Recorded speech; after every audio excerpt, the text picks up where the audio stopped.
আজকে বিকেলের ফুটবল খেলাটা কিন্তু বেশ ভালোই হলো। যা বলেছিস, কলেজের শীতের ছুটিটা পড়াতে কদিন পর আবার ফুটবল খেললাম। হ্যাঁ, শুধু কি তাই? হ্যাঁ, তার মধ্যে বেশ কয়েক পশলা আবার বৃষ্টিও হয়ে গেল। বৃষ্টিতে খেলে মজাটা যেন আলাদাই।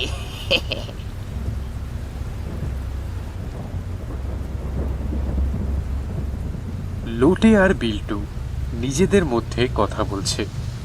এমন সময় শুভ চায়ের দোকানে এসে উপস্থিত হলো।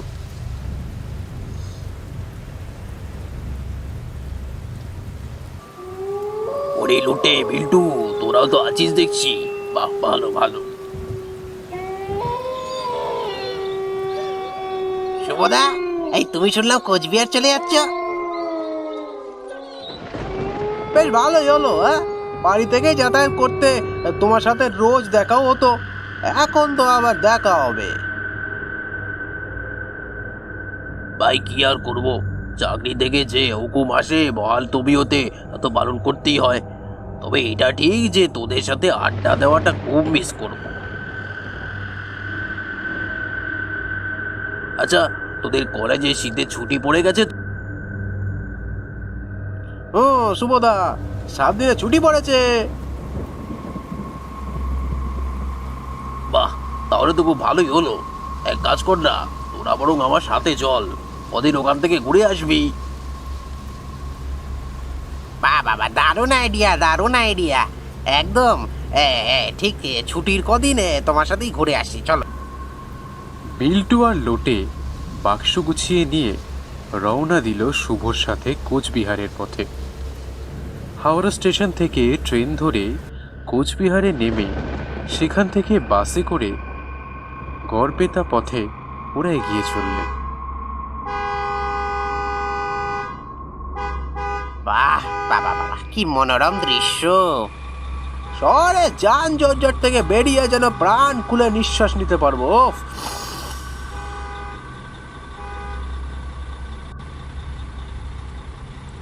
ধীরে ধীরে সন্ধ্যা নামতে শুরু করে। বাসের লোক সংখ্যাও একে একে কমতে শুরু করে। বাস সরু পথ দিয়ে এগিয়ে চলে। বাবু, আপনারা বাসের জানলা বন্ধ করে দিন, না বন্ধ করে দিন। বাস এখন বুড়াচার জঙ্গলের মধ্যে দিয়ে যাচ্ছে। কিন্তু জঙ্গলে জানলা বন্ধ করব কেন? চিন্তা করো না, তেমন একটা ঠান্ডা লাগছে না।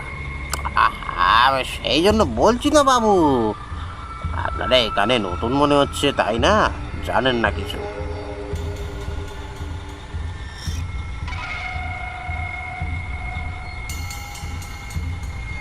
কন্ডাক্টরটি নিজে গিয়ে জানালা বন্ধ করে দিল।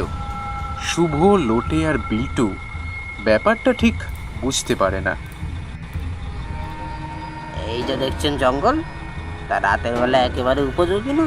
হ্যাঁ, রাতে এই জঙ্গলে বুড়াচা ঘুরে বেড়ায়। বুড়াচা ঘুরে বেড়ায় মানে? এই বুড়াচা আবার কে?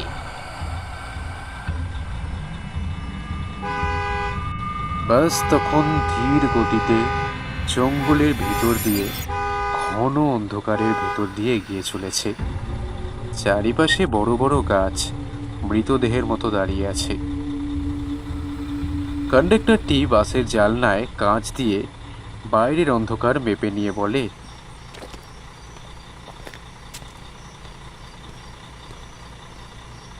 জারু হলো এক অপদেবতা, যে এই জঙ্গলে ঘুরে বেড়ায়।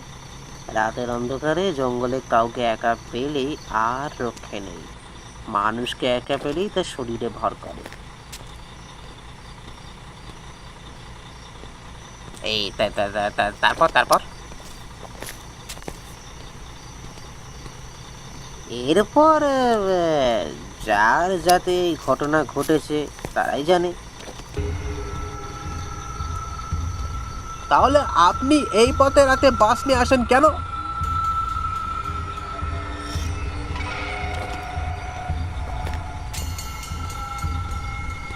এই পথে বাস চলে না তো, মানে মেন রাস্তা মেরামতির কাজের জন্য 3 দিনের জন্য বন্ধ আছে, তাই এই পথ দিয়ে বাধ্য হয়ে যাচ্ছি। আর কোনো রাস্তাও তো নেই যাওয়ার মতো। কালকেই শেষ দিন, কালকে গেলেই মুক্তি। আপনারাও এর মধ্যে এখানে এসে পড়েছেন বলেই তো এই পথ দিয়ে যাচ্ছেন। এই কি সব কথা বলছেন আপনি? কিছুই তো বুঝতে পারছি না।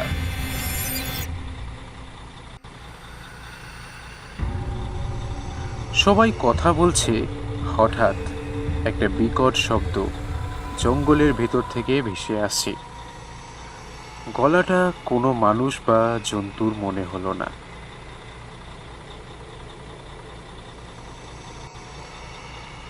ওই যে শুনলেন তো, ও বুঝেছে।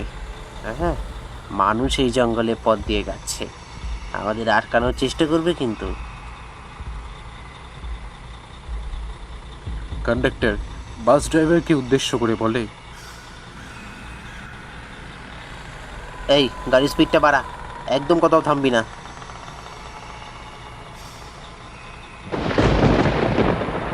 বাসটির গতি বেশ খানিকটা বেড়ে গেল। বাসটা এগিয়ে চলেছে। হঠাৎ একটা বয়স্ক লোক রাস্তার মাঝখানে দাঁড়িয়ে পড়ে।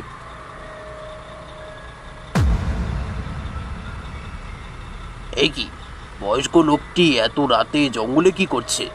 মনে হচ্ছে কোনো বিপদে পড়েছে, জঙ্গলে আটকে পড়েছে মনে হয়। বাসটা দাঁড় করাও দেখি তাড়াতাড়ি।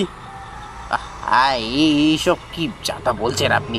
ওটা মানুষ নয়, ওটা নিশ্চয়ই বুড়াছা। মানুষের বেশ নিয়ে আমাদের বিপদে ফেলতে চাইছে, বাস থামালেই বিপদ। আহা, চুপ করুন আপনি। দেখতেই পাচ্ছেন একটা বুড়ো মানুষ বিপদে পড়ে বাস থামাতে বলছে, আর আপনি বলছেন ওটা নাকি বুড়াচা। হ্যাঁ, বাসের নম্বর কিন্তু আমার মনে আছে। বাস না থামালে কালকে সকালে গিয়ে পুলিশ থানাতে দেখা হবে। কিন্তু কিন্তু ওটা কিচ্ছু কিন্তু নয়, গাড়ি থামান।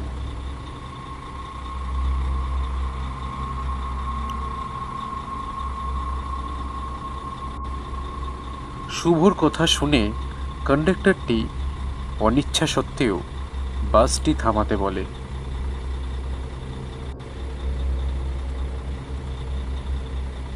লোটে, বিল্টু, আমার সাথে চল। শুভ, লোটে আর বিল্টু বাস থেকে নেমে পড়ে। বাসের হেডলাইটের আলোতে কিছু দূর দেখা যাচ্ছে লোকটি দাঁড়িয়ে আছে।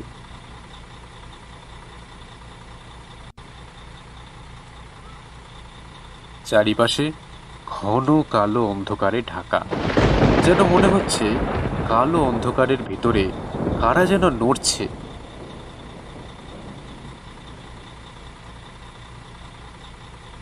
এ কি শুভদা, বয়স্ক লোকটি কোথায় গেল? এই ঠিক তো, এই মাত্র তো এখানেই ছিল। চোখের নিমেষে গেল কোথায়?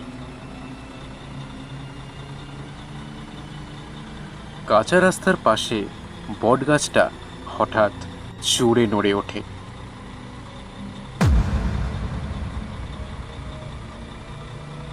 শুভদা, এখানে এই ফাঁকা জায়গাতে এইভাবে দাঁড়িয়ে থাকাটা ঠিক হচ্ছে না গো। লোকটা ঠিকই বলেছে গো, জায়গাটা আমার ভালো মনে হচ্ছে না। বয়স্ক লোকটি কেমন নিমেষে যেন হারিয়ে গেল, আর চারিপাশ থেকে কেমন একটা বিকট আওয়াজ আসছে।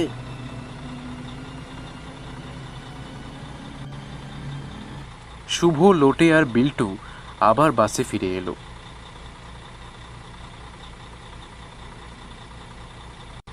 আপনাদের বলেছিলাম বাইরে না যেতে, দেখলেন তো কেউ ছিল না। ওটা বুড়াচা হলে বিপদ আছে। এখন জলদি বাসটা চালাও।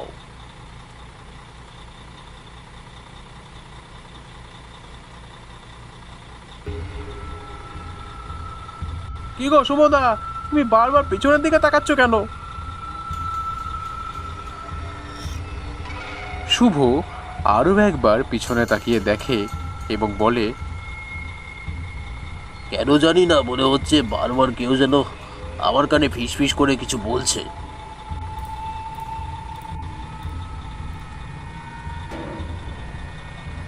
কে কথা বলবে?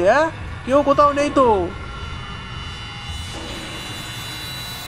বাস কন্ডাক্টরটি ওদের তিনজনের কথায় ভয়ার্থ দৃষ্টিতে শুনছিল, কোনো কথা বলতে পারে না। কিছু সময় পর বাসটি শুভদের নির্দিষ্ট জায়গাতে নামিয়ে দিয়ে চলে যায়।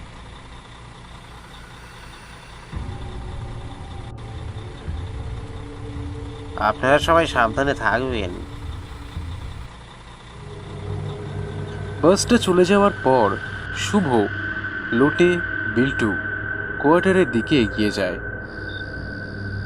ছোট্ট ছিমছাম কোয়ার্টারটা ওদের তিনজনেরই বেশ পছন্দ হয়। ওদের দেখভাল করার জন্য নরেন নামে একটা লোককে থাকতে হয়। হাত মুখ ধুয়ে কিছু সময় বিশ্রাম নিয়ে রাতে খেতে বসে শুভই জিজ্ঞাসা করে, নরেন যেন বুড়াছার কথা শুনেই চমকে ওঠে। এই বাবু, আপনি বুড়া চার কথা জানলেন কি করে? ও তেমন কিছু না, বাসে শুনেছিলাম। ও তাই বলুন, বুড়া ঝা তো খুব ভয়ঙ্কর অপদেবতা, কাছে জঙ্গলে সে থাকে। তার শাকরিদ্রা হলো ভূত প্রেত। মায়ার জালে মানুষকে সেই কাছে ডেকে তার উপরে ভর করে, নিজের কাছে নিয়ে যায়, তারপরেই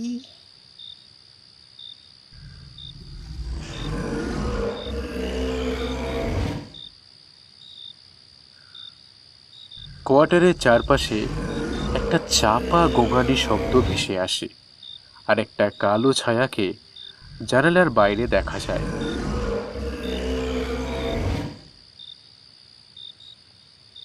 শুভদা, তোমার চোখটা আমার লাল লাল হয়ে গেছে কেন?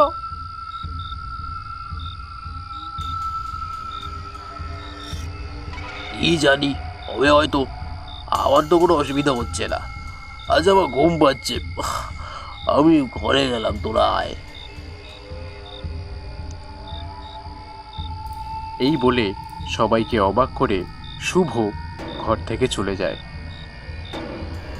শুভদার শরীরটা ঠিক নেই মনে হচ্ছে।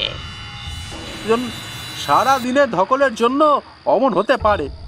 তাড়াতাড়ি খেয়ে নাও, আমরা শুয়ে পড়বো। ঘরে এসে কি শুভদা এর মধ্যেই শুয়ে ঘুমিয়ে পড়লো? আজব কাণ্ড। থাক থাক থাক, শুভদাকে ডিস্টার্ব করাটা আর ঠিক হবে না। আজকে রাতটা ঘুমালেই একদম ফিট হয়ে যাবে।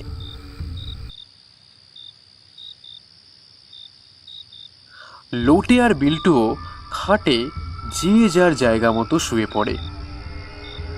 রাত তখন গভীর, সবাই ঘুমের দেশে হারিয়ে গেছে। একটি কালো ছায়া কোয়ার্টারের চারপাশে ঘুরতে থাকে।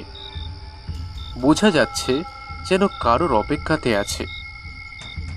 শুভ খাটের পাশের জানলাটাতে ঠক ঠক ঠক শব্দ নড়ে ওঠে। একটা আওয়াজ বাইরে থেকে ভেসে আসে।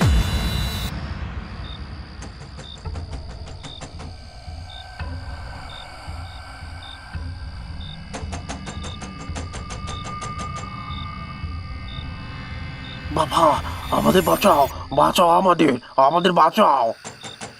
কিছু সময় এমনভাবে ডাকার পর শুভর ঘুমটা ভেঙে যায়।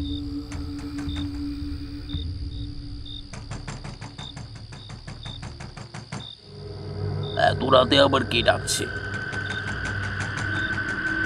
শুভ মাথা তুলে বোঝার চেষ্টা করে যে ঘুমের ঘোরে এসব ভাবছে না সত্যিই কেউ ডাকছে।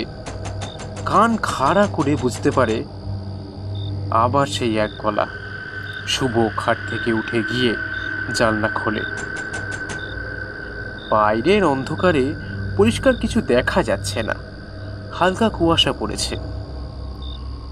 চোখ অন্ধকারে কিছুটা সইতেই বুঝতে পারে অন্ধকারের ভিতরে জানলাটা কিছুটা দূরেই দাঁড়িয়ে আছে জঙ্গলের মধ্যে দেখা সেই বয়স্ক লোকটা।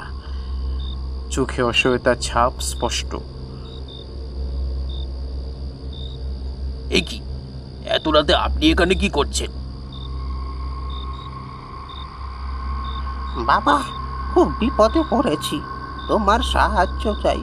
তুমি কি একটু বাইরে আসতে পারবে? অবশ্যই অবশ্যই, আমি এক্ষুনি আসছি। এই বলে শুভ ঘরের বাইরে বেরিয়ে গিয়ে তড়ি ঘড়ি দরজা খুলে বাইরে বেরিয়ে আসে। আপনি তখন জঙ্গল থেকে অমন করে গায়েব হয়ে গেলেন কেন? ভয় পেয়ে গিয়েছিলাম বাবা। ভয় পেয়ে গিয়েছিলেন মানে? অতজন মানুষকে একসাথে দেখে মনে হয়েছিল যদি সবাই বুড়াচা ভেবে আমাকে ভুল করে। সত্যি কি আপনি ওই জঙ্গলে বুড়াচা নামে কিছু দেখেছেন? না না, ওই জঙ্গলে কিচ্ছু নেই, সব কিছু মানুষের ভাবনা।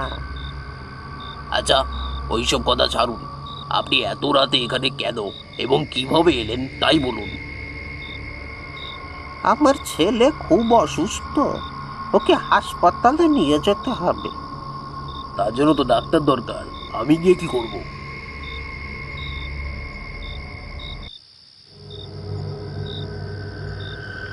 ডাক্তার তো দেখিয়েছি, ডাক্তারই তো বলেছে হাসপাতালে নিয়ে যেতে হবে, কিন্তু আমার বাবা নিচু জাত বলে কেউ সাহায্য করতে আসে না।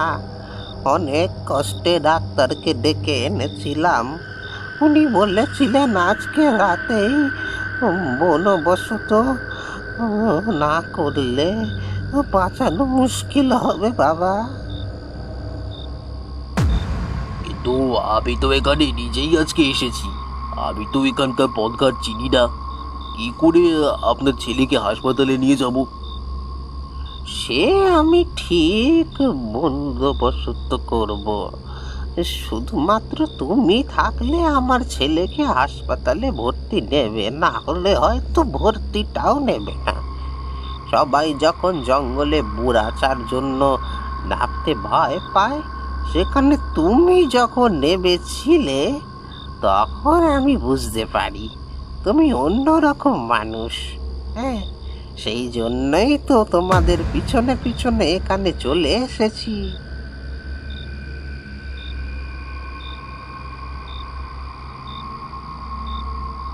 শুভ লোকটির কথা শুনে মায়াতে পড়ে যায়। কেবল নিচু জাত বলে কেউ সাহায্য করছে না, এটা ভেবে মানুষের উপর তীব্র রাগ হয়।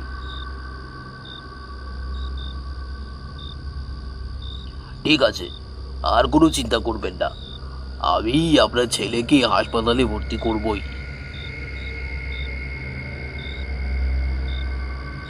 বয়স্ক লোকটি আরও মানুষের কথা শুনে আনন্দে বলে,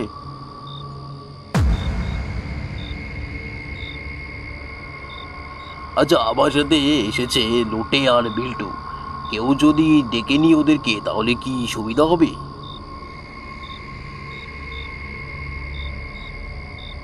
একদম, ওরা গেলে তো আরো ভালো হবে। আপনি দাঁড়ান, আমি এখনই ওদেরকে ডেকে আনছি।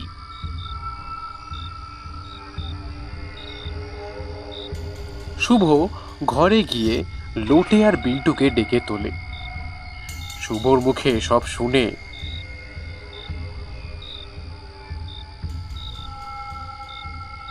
কোনো বিপদে পড়বো না তো?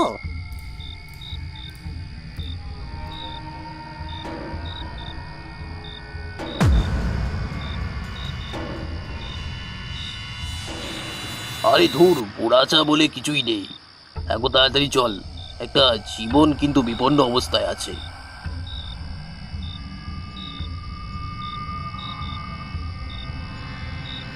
শুভর কথা শুনে লোটে আর বিল্টুও যেতে রাজি হয়। বাইরে বেশ ঠান্ডা আবহাওয়া, তার মধ্যেই সনসন করে হাওয়া দিচ্ছে। লোকটি আগে আগে আর শুভ বিল্টু লোটে পিছন পিছন আসছে। লোকটি বয়স্ক হলেও হাঁটার গতি বেশ জোরে।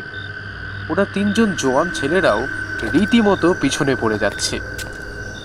কিছু সময়ের মধ্যেই জঙ্গলে উপস্থিত হলো।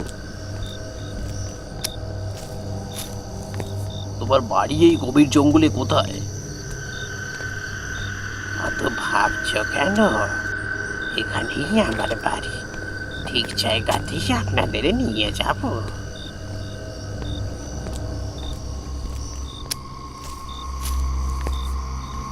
সুভদা, আমরা তো ক্রমে জঙ্গলের কেবল ভিতরে চলে যাচ্ছি।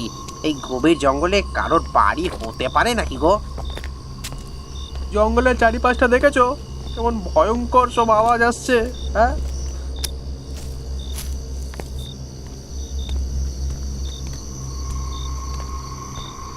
লোটে, শুভ আর বিল্টু বুঝতেও পারল না গভীর জঙ্গলে লম্বা গাছের থেকে ভয়ঙ্কর চেহারারা ধীরে ধীরে নেমে অন্ধকারে ওদের পিছু নিয়েছে। এমন সময় হাওয়ার বেগটা বেশ খানিকটা বেড়ে গেল। ঝিরঝির করে বৃষ্টি শুরু হলো। আরে আমরা যেতে পারবো না। আপনার বাড়ি ঠিক কোথায় বলুন তো? আর যাবি না বুঝি? এই জঙ্গলটা পুরোটাই আমার বাড়ি।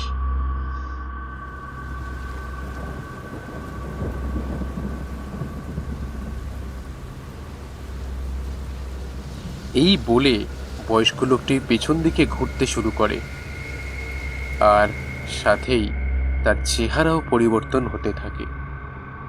বয়স্ক শরীর বদলে গিয়ে একটা পতাকার ভয়ঙ্কর মূর্তি দেখা যায়।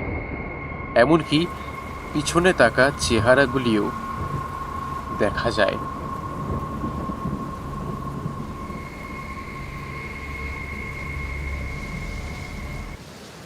ও শুভদা, শুভদা, এরা তো কেউ মানুষ নয় গো।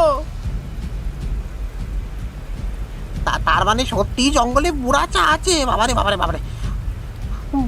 বুড়াচা তোমরা পিছু দিয়ে তোমার মনকে নরম করে দিয়ে এখানে নিয়ে এসেছে।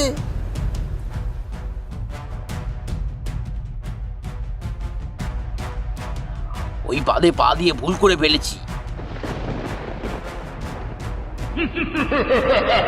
তত সময়ে বুড়াচা এবং তার প্রেত সঙ্গীরা ওদের অনেক কাছাকাছি চলে এসেছে। চারিপাশে জঙ্গলে কেবল বুড়াচার হাসির শব্দ। সামনে দাঁড়িয়ে বুড়াচা। আচমকা বুড়াচাকে দেখে তিনজন ছিটকে মাটিতে পড়ে যায়। বুড়াচা ওদের দিকে এগিয়ে আসতে থাকে, ওর পা দুটি পিছনের দিকে মোড়ানো।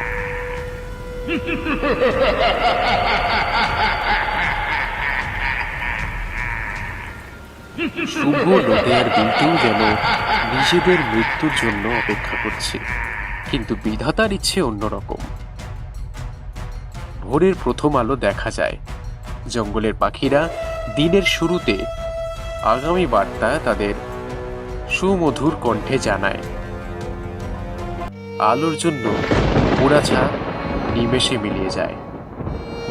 বেঁচে গেলাম আমরা। আলো আমাদের বাঁচিয়ে দিল।